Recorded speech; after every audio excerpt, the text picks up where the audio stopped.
अस्सलाम वालेकुम, this is Qasim Hattak, biology teacher Qasim किटी के फर्स्ट ईयर बायोलॉजी का डाइवर्सिटी अमंग प्लांट का आखिरी topic importance of fungi, importance of angiosperm. जी, इम्पोर्टेंस ऑफ एंजियोस्पर्म, आपको पता है कि एंजियोस्पर्म के तकरीबन 2 लाख स्पीशी है, यानी 2 लाख मुख्तलिफ किस्म के मेंबर है, इसके मुख्तलिफ किस्म के काइंड ऑफ ऑर्गेनिज्म है। तो इसमें चूंकि बहुत ज़्यादा डाइवर्सिटी मौजूद है, इस डाइवर्सिटी की के साथ साथ इसकी इम्पोर्टेंस भी बहुत ज़्यादा है। आप आज की वीडियो में एंजियोस्पर्म के इम्पोर्टेंस को सुनकर आप हैरान रहेंगे कि ये हमारा कितना ज़्यादा हमारे लिए इम्पोर्टेंस है। ठीक है ना, तो देखते हैं। तो जी, विदाउट ब्रेक हम शुरू करते हैं। सबसे पहले है 3 सोर्स। मैंने फूड है, यानी एंजियोस्पर्म के प्लांट हमारे लिए खुराक के जराए हैं।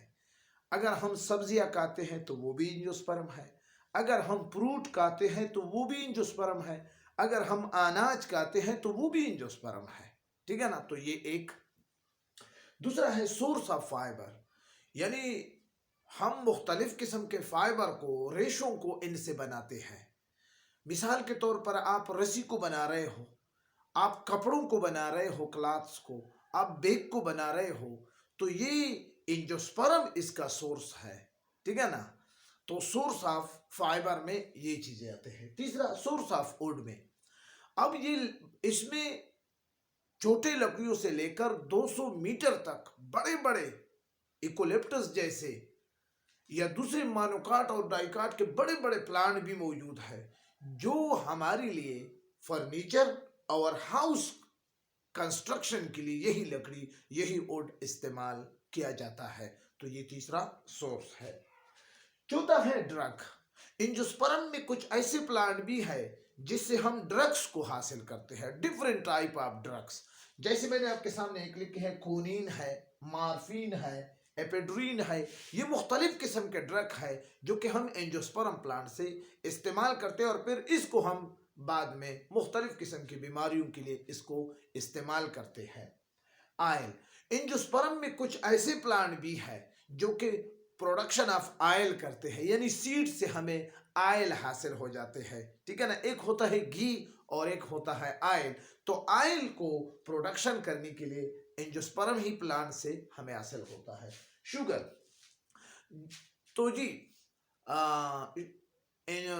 some plant of angiosperm is also used for the production of sugar, यानी जैसे शुगर केन है, गन्ना है, या चकंदर है, शुगर बीट है, इन पौधों से हम क्या हासिल करते हैं?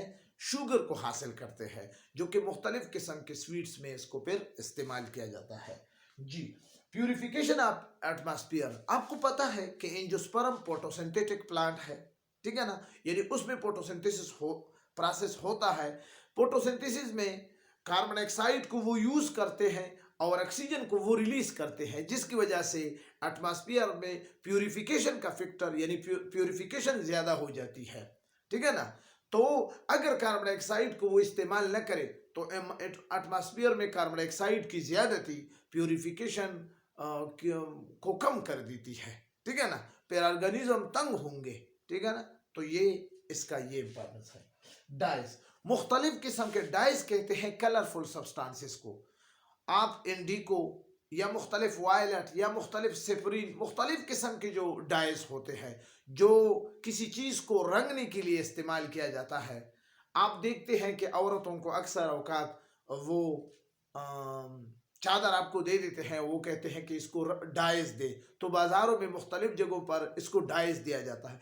तो ये कलरफुल सब्सटेंसेस एंजियोस्पर्म से हासिल किए जाते हैं। ठीक है ना, तो जी, इसके बाद है रेजन एंड गम। कुछ प्लांट ऑफ एंजियोस्पर्म से रेजन और गम को भी बनाया जाता है। ठीक है ना, गम तो आपको पता है गोंद है। ऑर्नामेंटल पर्पस, एंजियोस्पर्म के फ्लावर इतने खूबसूरत है कि इसको बतौर नुमाइश के तौर पर भी इसको इस्तेमाल किया जाता है। घरों में या मुख्तलिफ किस्म के जो हुजरे होते हैं बड़े बड़े लोगों के, बड़े बड़े बंगलों में, जो उस खूबसूरत किस्म के जितनी भी फ्लावरिंग प्लांट आपको नजर आएंगे, ये सारे एंजियोस्पर्म है, जिसकी वजह से उस घर का माहौल या उस हुजरे का जो लुक है वो बहुत खूबसूरत और अट्रैक्टिव नजर आता है। वो इसी एंजियोस्पर्म की बदौलत नजर आता है। आखिर में एक चीज़, मेडिसिनल नेचर पे मैंने आपको थोड़ा सा ज़्यादा बहस किया है। मैंने मुख्तलिफ़ किस्म के प्लांट आपके सामने नोट किए हैं ताकि आपको फिर प्रॉब्लम ना हो। वो ये मेडिसिनल एंजियोस्पर्म से मुख्तलिफ़ किस्म के मेडिसिन को बनाया जाता है और इस मेडिसिन को फिर मुख्तलिफ़ किस्म की बीमारियों की ट्रीटमेंट के लिए इस्तेमाल किया जाता है। जैसे हमारे पास पहला मेडिसिन है कैनेपस।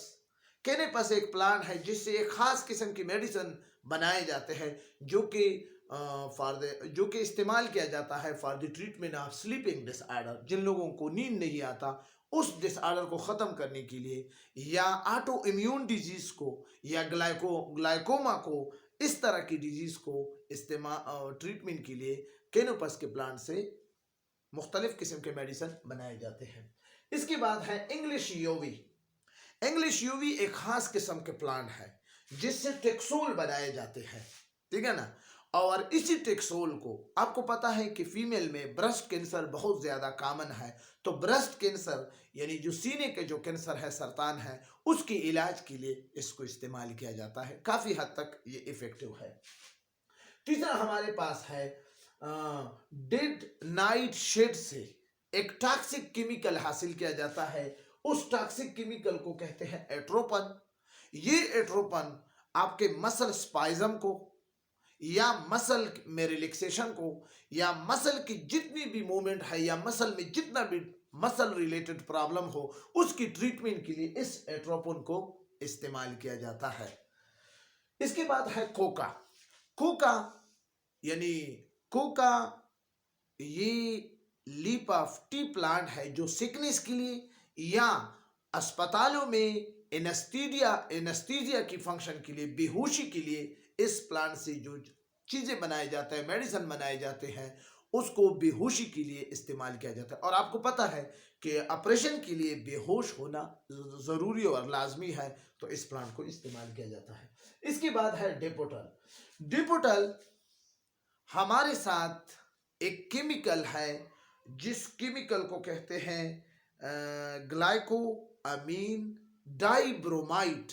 ग्लाइको अमीन डाइब्रोमाइड इस को मुख्तलिफ किस्म के डिपोटल प्लांट से हासिल किया जाता है, जिसको अल्जाइमर डिजीज़ की ट्रीटमेंट के लिए इस्तेमाल किया जाता है। अल्जाइमर डिजीज़ डियर स्टूडेंट क्या होता है? वो डिजीज़ जिसमें मेमोरी फंक्शन लॉस हो जाए, यानी आपको अपने करीबी रिश्तेदार, अपने बेटों का, अपने बीवी का नाम भी याद तक न रहे, बल्कि अपना नाम भी याद न रहे, आपको अपने नाम का भी पता न हो, तो उस डिजीज़ को मेमोरी लॉस जो प्रॉब्लम होते हैं, ये तकरीबन almost naturally at the age of 70 ये चीज़ें हो जाते हैं खुद ब खुद नेचुरली। लेकिन अगर एज से पहले हो जाता है तो फिर उसको डेपोटल यानी ग्लाइको अमीन डाइब्रोमाइड इन प्लांट से हासिल किया जाता है इसकी ट्रीटमेंट के लिए। और आखिर में पेवर ट्री यानी मलेरिया को ख़त्म करने के लिए क्लोमीन को इस्तेमाल किया जाता है, ठीक है। तो जी, मलेरिया जो एक पेवर ट्री है, तो पेवर ट्री एंजियोस्पर्म में पेवर ट्री भी है। मलेरिया जैसी बीमारी जिससे हर साल लाखों के तादाद में लोग मर जाते हैं, उनको भी मलेरिया की ट्रीटमेंट के लिए भी इसको इस्तेमाल किया जाता है। तो ये एट द एंड ऑफ इसी chapter number 8 diversity among plant का आखिरी टॉपिक था।